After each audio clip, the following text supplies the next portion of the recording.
Hit करने की, और without hitting he is getting escape, enough escape. अब वो जो इनफ एस्केप है दैट इज क्रिएटिंग, जो ब्रेक्स आप दे रहे हो फ्रीक्वेंट, वो एक ऐसा इफेक्ट क्रिएट कर रही है जिसको हम अबॉलिशिंग इफेक्ट कहते हैं। अबॉलिशिंग इफेक्ट से जो रीइंफोर्समेंट होती है उसकी वैल्यू डिक्रीज होती है। अब इसमें रीइंफोर्समेंट थी एस्केप, एस्केप की वैल्यू जो है वो डिक्रीज हुई, जिस वजह से प्रॉब्लम बिहेवियर अकर आना होना बंद हो गए। ठीक है। आहिस्ता आहिस्ता आपने जो 4 मिनट सेट किया था उसको आपने Aahista Aahista 10 minutes, 15 minutes, 20 minutes पे ले गए कि ब्रेक्स आपने फेड करनी है अब। ठीक है। जब आप उसको आहिस्ता आहिस्ता सक्सेसफुली आपने ब्रेक्स को फेड कर दी, आप वापस अपनी रूटीन वर्क में आ रहे हो, problem behaviour is no more there. ठीक है।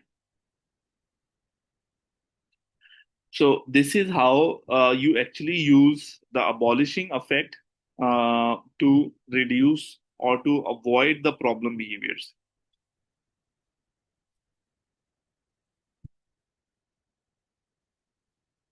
Okay, so there is article या फिर रिसर्च थी एक स्मिथ एंड इवाटा की 1997 में, the effects of MOs are temporary.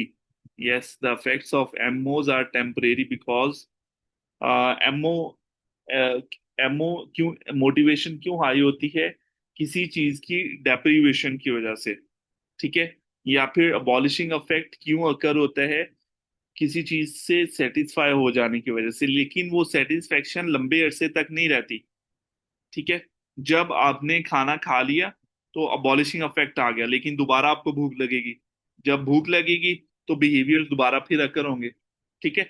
सो ये जो अफेक्ट है अबॉलिशिंग का या फिर एस्टेब्लिशिंग ऑपरेशंस का, ये अफेक्ट टेम्परेरी होता है। इसको हम अगर कहें कि नहीं ये लॉन्ग टर्म, इस अगर हम यूज करें अबॉलिशिंग इफेक्ट को प्रॉब्लम बिहेवियर को रिड्यूस करने के लिए, तो ये लॉन्ग टर्म ये इफेक्ट चलेगा नहीं। बिहेवियर जो है वो लॉन्ग टर्म के लिए रिड्यूस नहीं होंगे, ये कुछ अरसा के लिए स्टॉप हो जाएंगे, लेकिन फिर ये वापस आएंगे। ठीक है। जब आपने ब्रेक्स को फेड कर दिया तो वो कुछ मंथ्स के लिए आप कह लें कि चलो बिहेवियर ओके चला गया, लेकिन जैसे ही उसको वो चीजें वापस बर्डनाइज्ड लगना शुरू हो जाएंगी, टास्क डिफिकल्ट लगना शुरू हो जाएंगे, ब्रेक्स कम हो जाएंगी, तो ऑटोमेटिकली उसकी वापस एस्केप हासिल करने की जो मोटिवेशन है, स्टेब्लिशिंग ऑपरेशन, वो वापस इंक्रीज हो, क्योंकि ये is deprived from the breaks.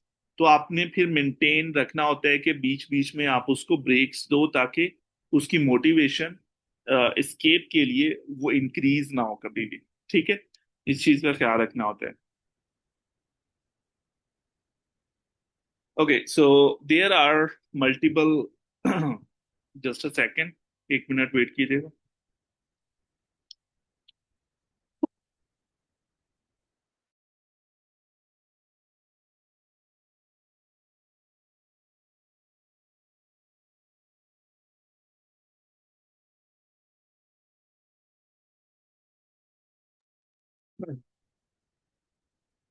Okay, so there are multiple interventions to manipulate the antecedents.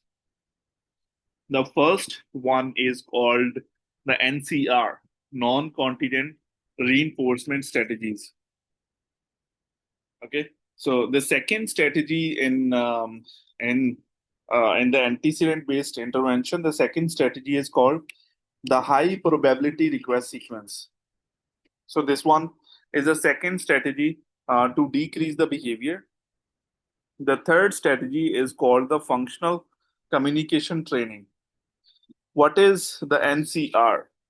NCR basically non-contingent reinforcement. When we say non-contingent, what does it mean?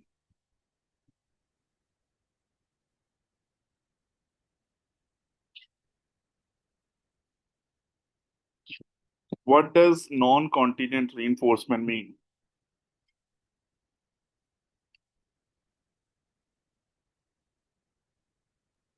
Sir आप बता दें। आप लोग बताएं, इतना इतनी चीजें मैंने बढ़ा दी हैं। कॉन्टिजेंसी का भी बता दिया कि कॉन्टिजेंसी क्या होती है। नॉन कॉन्टिजेंट होता है, नॉन मीन्स नॉन के कोई चीज नहीं है, कॉन्टिजेंसी मीन्स के कॉन्टिजेंसी कोई नहीं है, मीन्स के आपने एज अ कॉन्सिक्वेंसेस कोई चीज प्रोवाइड नहीं कर रहे, आप विदाउट एनी कॉन्सिक्वेंसेस जो है या कॉन्टिजेंसी के आप चीजें प्रोवाइड कर रहे हो। लाइक कॉन्टिजेंसी क्या थी कि आपने अगर होमवर्क कंप्लीट कर दिया तो आपको केक मिलेगा। अब उसने होमवर्क कंप्लीट किया, उसको केक मिल गया, तो उसने लर्न कर दिया अच्छा यार मुझे होमवर्क कंप्लीट करने से मुझे केक मिल जाता है। ठीक है, सो अब ये है कॉन्टिजेंसी पे आ गया क्योंकि इसमें कॉन्सिक्वेंसेस पॉजिटिव मिले, तो जिस वजह से उसका बिहेवियर इंक्रीज हो गया कि अब उसने होमवर्क किया तो केक मिला है एज एन इन्फोर्समेंट। या आपने बच्चे ने कहा कि गिव मी कैंडी, तो you give me the candy because she request nicely for the candy. ठीक है, सो ये कॉन्टिजेंसी बिल्ड होगी। सो अब जो है नॉन कॉन्टिजेंट का मतलब है कि आप विदाउट किसी के कहने, विदाउट एनी रिस्पॉन्स आप उसको रीइंफोर्समेंट प्रोवाइड कर रहे हो। अब जो मैंने एग्जांपल आपको दी थी एस्केप की, so that escape is called the non contingent reinforcement. जो एस्केप की आपको एग्जांपल मैंने बताई है ना, जिसमें हम अबॉलिशिंग अफेक्ट क्रिएट कर रहे थे ब्रेक्स दे दे के, हमने इतनी ज्यादा ब्रेक्स दे दी। अब मैंने उसको इसमें हम ना एक एक स्ट्रेटेजी होती है जिसमें वो था ना fixed fix interval time, fixed interval, जिसमें हम रीइंफोर्समेंट स्केड्यूल यूज कर रहे थे कि हर 4 मिनट्स के बाद मैं उसको ब्रेक दे रहा हूँ। तो ये क्या हो गई, non contingent reinforcement. Even though वो रीइंफोर्समेंट उसको मिल रही, इवन तो वो आपकी आपकी एसटीज को फॉलो कर रहा है या नहीं कर रहा, वो पॉजिटिव बिहेवियर्स जो एक्सपेक्टेड बिहेवियर्स हैं वो हो रहे हैं या नहीं हो रहे, या वो अपना होमवर्क कंप्लीट कर रहा है या नहीं कर रहा, उसको फिक्स टाइम के बाद रीइंफोर्समेंट मिल जाती है। ठीक है, तो ये नॉन कॉन्टिजेंट रीइंफोर्समेंट है। ठीक है, उससे उसको ब्रेक एज अ रीइंफोर्समेंट हम उसको प्रोवाइड करें, तो अब उसको इतनी ज्यादा ब्रेक मिल गई है विदाउट एनी कॉन्टिजेंसी, उसको रीइंफोर्समेंट इतनी मिली जा रही है कि सेटिएशन का पॉइंट आ गया।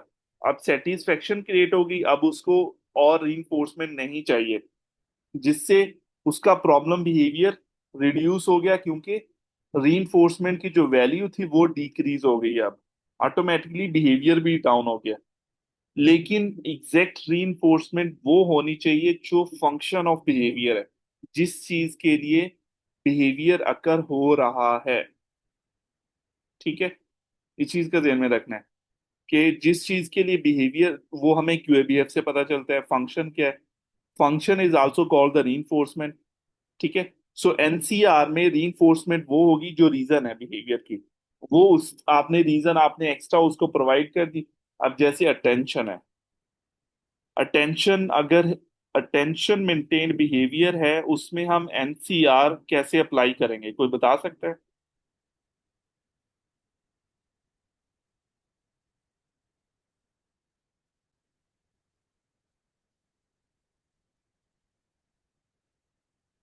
कोई बता सकता है एनसीआर अप्लाई कैसे होगी अगर अटेंशन मेंटेन बिहेवियर है तो?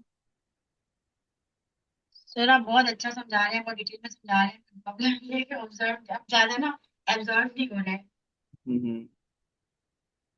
एक्सप्लेन नहीं कर पा रहे। थोड़ा सा आज हमें टाइम दे दें। ठीक है, नो प्रॉब्लम।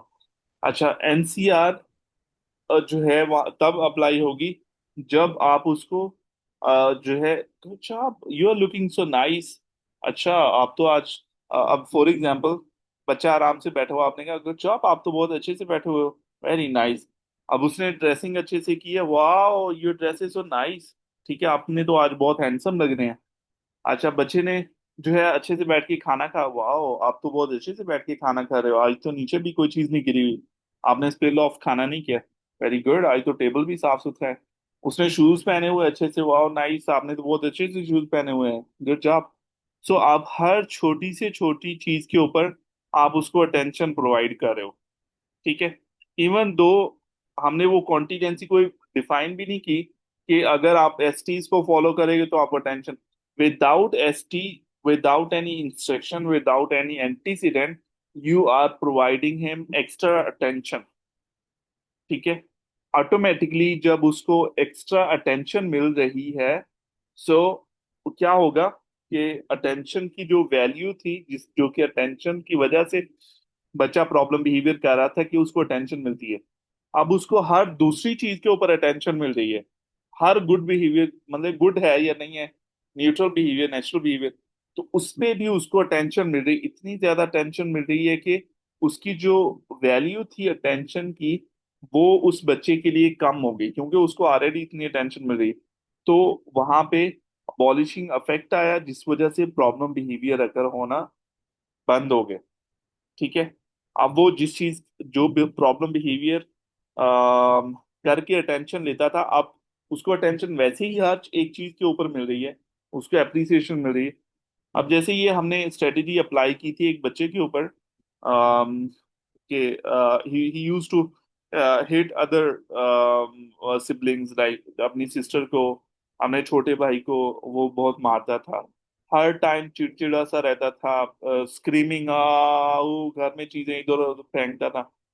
अब मैंने उनको कहा कि अब उससे ये बेसिकली ना वो सेकंड बॉर्न था, अब उसको पहले तो फर्स्ट बॉर्न को टेंशन मिल रही थी, वो उस चीज से स्ट्रगल कर रहा था कि मुझे टेंशन नहीं मिलती, फर्स्ट बॉर्न को मिलती, क्योंकि उसका बड़ा भाई जो था वो ऑटिस्टिक था, उसको ज्यादा टेंशन मिल रही थी। अब जब छोटा भाई उसका पैदा हुआ, तो अब उसको टेंशन मिलना शुरू होगी कि वो छोटा है। अब वो बीच वाला जो था, he was struggling so much, उसने अडॉप्ट कर लिया कि जब भी मैं कोई प्रॉब्लम बिहेवियर करता हूँ, तो मुझे मेरी मदर जो है बैठ बैठ बिठा के समझाती है, एक्स्ट्रा टाइम देती है मुझे, तो या मुझे डांटती है या कुछ भी करती है, जिससे उसको टेंशन मिल जाती थी। अब मैंने उनको कहा कि आपने start avoiding start avoiding the bad behaviors, and start giving him praise on every behavior except the problem behavior। ठीक है, अब वो बैठा हुआ है, उस पर भी अटेंशन दो, उसने अच्छे कपड़े पहने उस पर भी अटेंशन दो, उसने टॉयलेट यूज किया उस पर भी उसको अटेंशन दो, उसको अप्रिशिएट करो, प्रेज करो। ठीक है, अब वो अपनी सिस्टर के साथ बैठ के खाना खा रहा है, उस पे उसको भी उसको अटेंशन दो, उसको प्रेज करो। हर एक चीज के ऊपर उसका चलना फिरना, ईच एंड एवरीथिंग, उस पे उसको प्रेज करना शुरू कर दो। अब जैसे ही ये स्टार्ट किया उसके पूरे घर वालों ने, उसके जितने बैड बिहेवियर्स थे वो सारे के सारे खत्म हो गए। ठीक है, क्योंकि उसको ऑलरेडी इतनी अटेंशन मिल रही है, तो बैड बिहेवियर्स पे अटेंशन सीख करने की जरूरत ही नहीं है, वो स्ट्रगल बैड बिहेवियर करने की जरूरत ही नहीं है। So this is basically what we say non-contingent reinforcement strategy। ठीक है, विदाउट कॉन्टिजेंसी आप reinforcement प्रोवाइड कर रहे हो। आप इसको मर्ज कर सकते हो, इस स्ट्रेटेजी को अपना फिक्स्ड इंटरवल और वेरिएबल इंटरवल reinforcement schedules के साथ भी। ठीक है, it's totally up to you, आपने कैसे करना है।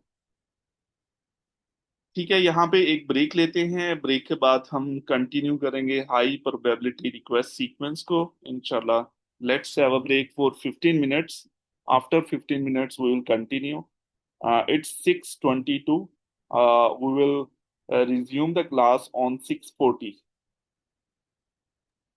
तो मैंने आपसे पोर्टल की कुछ चीजें पूछनी है, प्लीज वो मुझे एक्सप्लेन कर देना। जी आकाश, सो आपने, वो मैं है ना, जी। ठीक है, आपने मुझे मैसेजेस किए हुए हैं। जी सर। ठीक है, आपका अब पोर्टल बन गया है ना, उसमें आपका क्या क्वेश्चन था। तो वो पहले मैंने पोर्टल बनाया था, तो उस पर जो मेरी ईमेल थी ना, AKASHNasrullah97 हम्म। @gmail.com, उस पे वो आ रहा था कि ऑलरेडी यूज है। वो मैंने आईबीटी के टाइम यूज की थी, जो मैं रेगुलर जीमेल यूज करती हूँ। ठीक है। तो वो फिर मैंने आईबीटी वाले पोर्टल के नीचे जाके आईबीए रजिस्ट्रेशन किया। उस पे मैंने पे उतने ही किए, $300, सॉरी $150। ठीक लेकिन है। अभी मेरे पोर्टल के ऊपर वो इस तरह से, वो मैंने आपको पिक्चर्स भेजी हैं, इस तरह सी यूज पहले मेरे आईबीटीज वाले जो लिए हुए थे वो भी आ रहे हैं, और ये जो आवर स्टेटिस्टिक्स है वो भी ऐसे ही आ रहे हैं। तो ये ठीक है या नहीं? और मैंने मुझे पता नहीं था, मुझे मैम ने बाद में बताया था, तो मैंने एक्सपीरियंस रूट वाला सिलेक्ट कर लिया था, क्योंकि मेरे पास अभी मास्टर्स की डिग्री तो नहीं है, हाँ मुझे बैचलर्स की है सिर्फ। हाँ मुझे अपने आईडी पासवर्ड भेजो अपने पोर्टल का, मैं चेक करता हूँ ओपन करके। आप व्हाट्सएप करो मुझे एक बार। व्हाट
मैंने आपको कर दिया है व्हाट्सएप।